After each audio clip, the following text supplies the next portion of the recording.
Well, if the Earth were a closed system, the energy would spread out completely, meaning all life would cease, everything would decay and mix, and eventually reach the same temperature.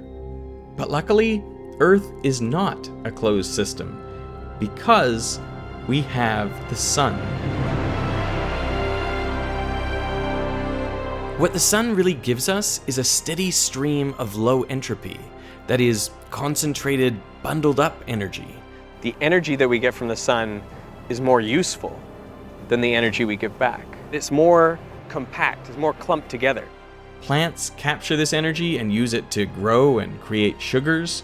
Then animals eat plants and use that energy to maintain their bodies and move around. Bigger animals get their energy by eating smaller animals, and so on. And each step of the way, the energy becomes more spread out. Okay, interesting. Yeah. Oh wow, I did not know that. There you go. Ultimately, all the energy that reaches Earth from the sun is converted into thermal energy, and then it's radiated back into space. But in fact, it's the same amount. I know this isn't... You do know this is... I'm a PhD physicist. Oh, okay. But anyway, I trust you. The increase in entropy can be seen in the relative number of photons arriving at and leaving the Earth. For each photon received from the sun, 20 photons are emitted. And everything that happens on Earth, plants growing, trees falling, herds stampeding, hurricanes and tornadoes, people eating, sleeping, and breathing, all of it happens in the process of converting fewer, higher energy photons into 20 times as many lower energy photons. Without a source of concentrated energy and a way to discard the spread out energy, life on Earth would not be possible. It has even been suggested that life itself may be a consequence of the second law of thermodynamics. If the universe tends toward maximum entropy, then life offers a way to accelerate that natural tendency, because life is spectacularly good at converting low entropy into high entropy. For example, the surface layer of seawater produces between 30 to 680% more entropy when cyanobacteria and other organic matter is present than when it's not. Jeremy England takes this one step further. He's proposed that if there is a constant stream of clumped up energy, this could favor structures that dissipate that energy. And over time, this results in better and better energy dissipators, eventually resulting in life.